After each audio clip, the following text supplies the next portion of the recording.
everybody to Rachel's Reviews. And this week we started off Disney Scares Month. Very fun. This is, I think, my seventh year doing Disney Scares Month for Family Movie Night. And the idea is to focus on scary movies that Disney has put out and over the years under their different brands and different companies and everything like that. And that it would be fun and definitely kind of nearing the end here, I think. But they keep making more, so it all works out. And I have 44 movies that I have reviewed for Disney Scares Month. That's how long I've been doing it, and got some fun ones planned for this year coming up. But I'm not here alone, of course. My friend Larry's here at Chillyboy Productions. Yes, and we've been friends for a long time. And Larry's way more of the horror guy than I am. But I've been trying the last few years since I've been trying to go out my comfort zone. Definitely. Yeah, and it's Disney Scares Month is a great way to kind of do that because most of these movies are family friendly, and so I gave him my list of what I'd done, and we each came up with our top five plus some honorable mentions of that list. And so, what are some of your honorable mentions? Yeah, so for honorable mentions on my personal list, first up, I have Twitches, the Yeah. Tia and Tamara movie. I grew up on this one, Yeah. obviously, loved Sister Sister growing up. So when I saw that they were getting like a witch movie for Halloween on Disney Channel, I was all Yeah. about it. I thought it was really fun. I still think it's a really good time. So love Twitches. Yeah, And that then one's a good one. I like that one. Yeah. yeah. And then I have one you and I actually talked about not too long ago on our Friendcast podcast about Fran Ah, Drescher. I yes. have Mom's Got a Date with a Vampire, another Disney channel that I grew up with, I really loved. Obviously, we have these two great actors getting to play in these somewhat comedic roles, obviously, as Yeah, really fun, and it gets pretty scary, yeah. like, those kids are in, like, peril for quite a while. I mean, for what it is, I think it's pretty scary. Yeah, it's a really good time. So, Yeah, back in the day, between that, we have other stuff that's not necessarily spooky, like Smart House, who is with yeah. like Katie Seagal, that's actually at Fan X why I'm here. Hey, this week. That's one of her more iconic roles for me Yeah, growing up was good old Smart House. they're so good, But decoms. look, I know every generation says this type of stuff. Yeah, We were lucky to grow up in what I'd consider like the golden age of the decom. yeah. That like stretch was top tier. Yeah, I mean, I'm a lot older than you, but so I didn't grow up with it, but I do appreciate it, and Yeah. there's some really good ones. Yeah. Yeah. I have a lot of honorable mentions that I could name. I think the original Under Wraps is really Oh, good and yes. legit scary. Return to Oz petrified me as a kid. Phantom of the Megaplex I really Mhm. love. I think actually Ernest Scared Stupid is really funny, and I thoroughly enjoyed that. Pinocchio Ooh, is legit scary and let me terrifying to just tell me. you that donkey sequence in Pinocchio is Yeah. probably the scariest moment in a Disney And the animated film. coachman just in general is absolutely Oof. terrifying, and Monstro is terrifying, Yeah. like, and there's no punishment for anybody at Pleasure Island. Nobody's brought to any there's nobody's saved, from the salt mines. And then my final honorable mentions, Frankenweenie, I just love the aesthetic of it, I love the charm of it, the message, it's just got a huge heart and soul, which I love. And then I have to say Ichabod and Mr. Toad. And that's probably the best just outright ghost story that they've ever done at Disney animation, certainly. But Yeah. Disney, the just especially once they start getting into the actual Headless Horseman Yeah. story Yeah. and everything, and it's really scary and effective, and so I really enjoy that. But let's dive into our top five. Okay, It's tough. so yeah, it is tough. But at number five, I actually have a recent one that comes from Marvel Studios. And at Yeah, number five, I have Werewolf by Night, I really which enjoyed it. I loved. I thought it was so much fun. It really brought you back to the full energy and atmosphere of those older, horror monster movies. I think Gael Garcia Bernal is Yeah. so good in that movie. Everybody knows just the tone to hit, and having that be like what Michael Giacchino's directorial debut, I It thought was really he interesting. nailed Yeah. it. I thought he did such a good job. Obviously, it's a short film. It's like a special. It's Featurette, like yeah. a 60 minutes, but I just absolutely loved it. It was Yeah. one of my favorite things for Marvel that year. It's actually one Yeah. of my favorite things Marvel has put out Yeah. in a while. I It agree. was really refreshing. I love that it was standalone and we didn't have to do any I other wish homework. that they would do more stuff like that. I had said this is a hot take, but that I thought that they should have just done that for Deadpool and Wolverine. Just Yeah. make it its own. Who cares? Like anytime they went into explaining the metaverse and the Oh, connection and everything, that's when the movies suffered. You yeah. know, and when they just didn't care about it and were just funny, Yeah. then it worked. And that's kind of what they did with this, but it's scary, Yeah, things. and honestly, I mean, there's not a huge amount, but there's a decent amount of, characters that could work in a setting like this. Some of these series that they've done, Yeah, honestly, like Moon Knight, I think would that's have true. worked really well if you had just done this for Yeah, him, that's and true. it could have been horror-y with Moon Knight, like, they kinda tried to go Or for that. certainly Agatha. Agatha Yeah. could have been a short Halloween thing. Yeah, you're right. So I kind of wish they would just do a featurette, and maybe like once every Halloween, once Yeah, every other Halloween, give us these short little standalones. yeah, I But agree. I had a It's a lot of good fun pick. with this, and I'd really like them to return to it. Well, my number 5 is, one I've actually reviewed twice Oh, on my channel because I did oh, once as a collab with Drum Dums. It's, Watcher in the Woods, and, Watcher in the Woods, you watch it and you think, "This is a Disney movie? What?" Betty Davis is super great in it. It's got some great lore, it's got some great cinematography. It builds up I think the scares pretty well. Some of the acting's a little bit rough, it's like it is not the best, but overall, I mean, especially when they're writing like murder on the window pane and there's a lot of creepy moments in it. I think yeah. it's real effective and I actually don't hate the remake that they did for Lifetime. I know sounds like it would be terrible, Okay. but it's actually, I mean, it in some ways like the lead acting is probably a little better, but like then other things that they change and move to it's not an abomination. Okay. They make it a little bit boring and it's just it wasn't needed, but it's interesting. So Oh, Lifetime. anyway, Always making things boring. That it's should not be as fun. it's not as bad as you'd think it would be, I guess. And that has Angelica Houston in the Oh. Betty Davis role, which I think is a pretty good sub out. Yeah, Yeah. if you're gonna replace Betty Davis, Angela Houston is up there on Yeah. the good choices to make. Yeah. So it's a really fun movie and I wish they would put it on at least on Hulu. Mm, yeah. Well, at number 4, I'm heading back to the DCOM era, and I have Halloween Me too. Town. Okay. Yeah, I do. What can I say? I mean, it's just so much fun. I mean, everything about it is Yeah. a good time. You have a really likable lead. You have some really interesting lore, a good coming of age story about this like witch storyline. The different characters in Halloween Town are a lot of fun. Yeah. It bridges that gap. It has like some spooky moments, but obviously it never gets like too See, spooky. I almost put the second one because I do love that too, and the fact that that they met, Yeah. that now they're married, the Yeah. leads, Oh, and it is like really fun. But yeah, I mean the whole series until the fourth mm. one, we Oh, don't like that one, but really fun. And I've always said I feel like I wish that this had taken off instead of Hocus Pocus because I just like it better. well, let's let that be Yeah. a segue into my number 3, which Yeah. actually happens to be Hocus Pocus. Yes.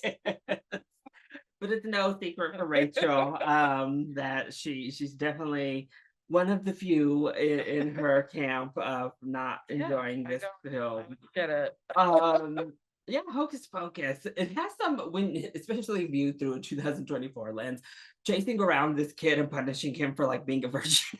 It's so bizarre. It's a very, we wouldn't tolerate that anymore. We don't virgin shame folks in 2024, but in the 90s, Good. network television, that was like such a common insult, I feel like. But No, it all comes down to our three witches and the work that's done with these three ladies, and the chemistry they have is so much fun. They are the highlight of the entire film. This is another one. We talked about Shrek 2.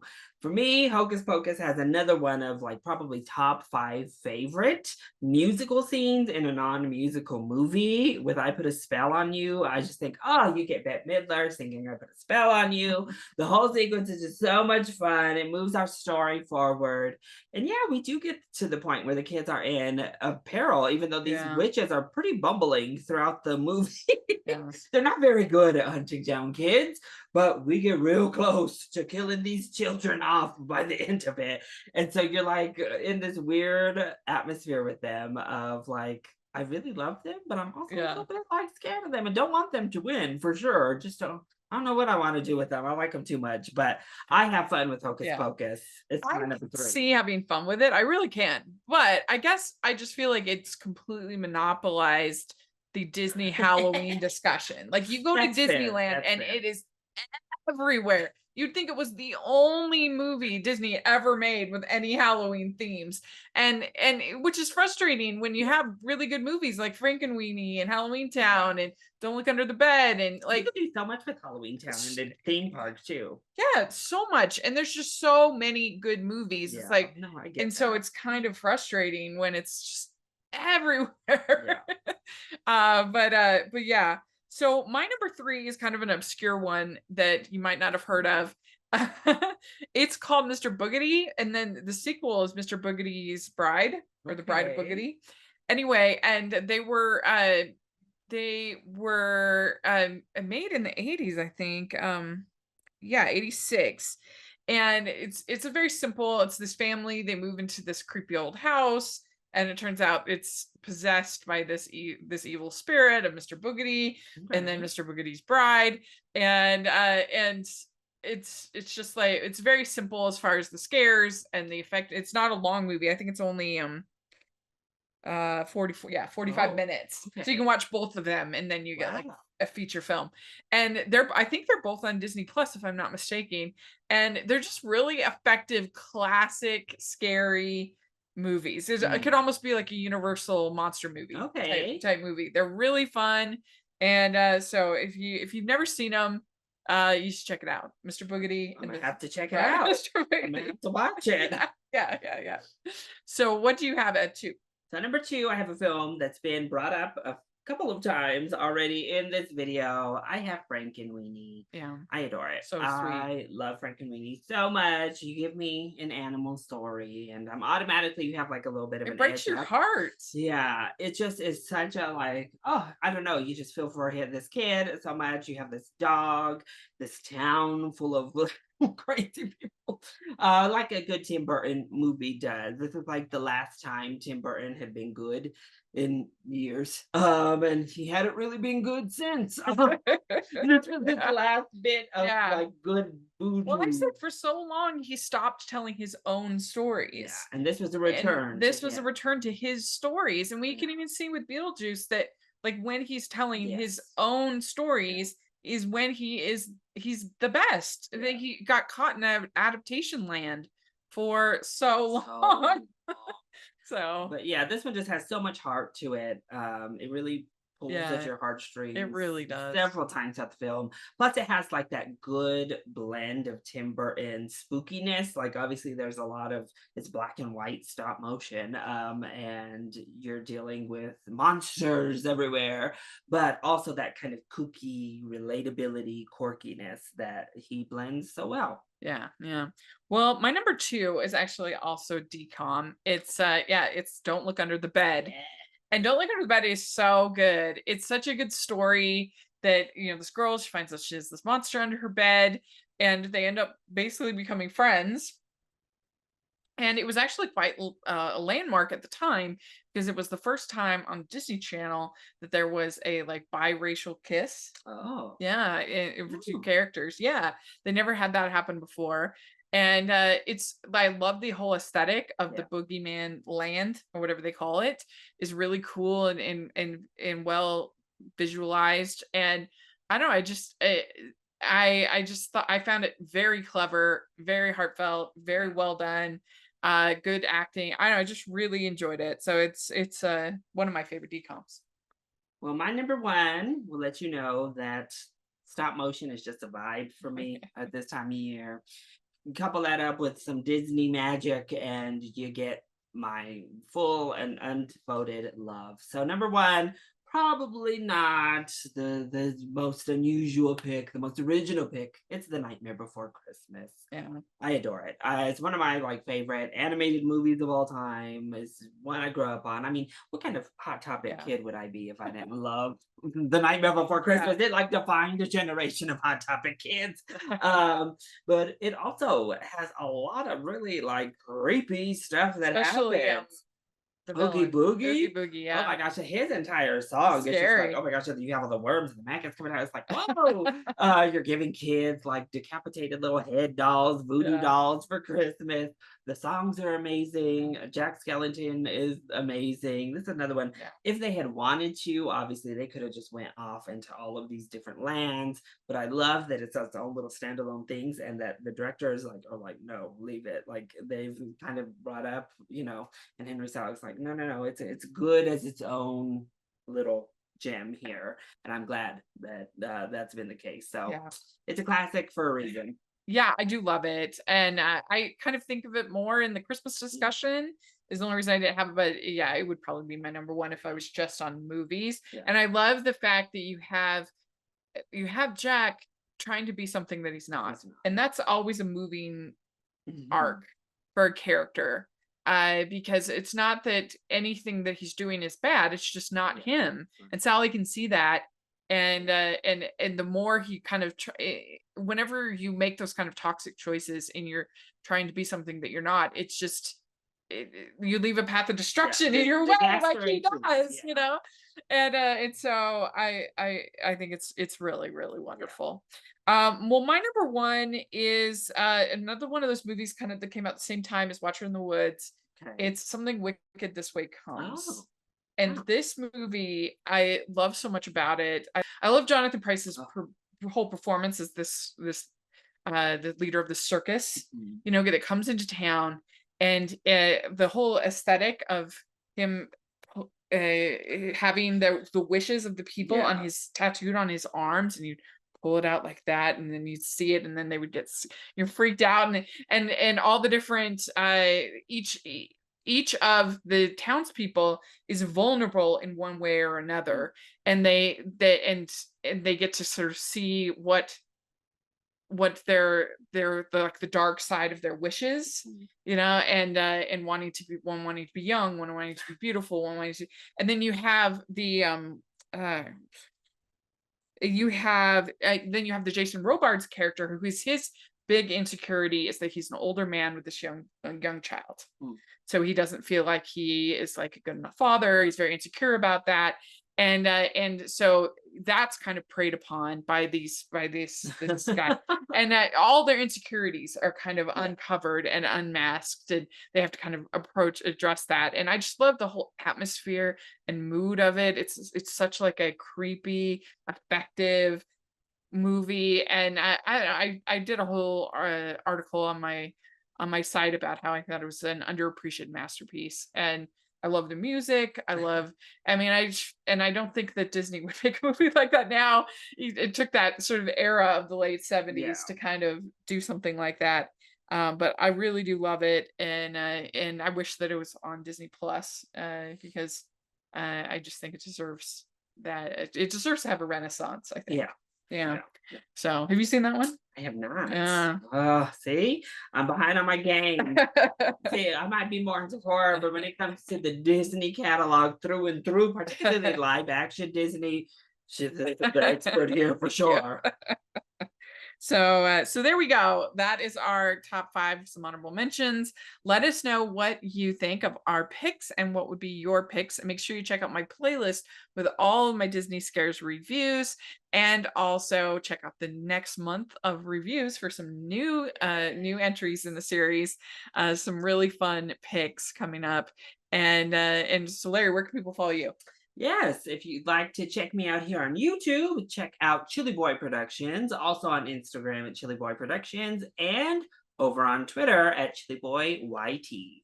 And you can find me at Rachel's Reviews all over the place, and check out my longer written reviews, rachelsreviews.net, and also at Rotten Tomatoes. You can find my reviews there, and check out the Patreon and merch store. You get hashtag Animation Junkie shirts over there at the merch store. Check that out, and thanks so much, everybody. We'll talk to you later. Bye.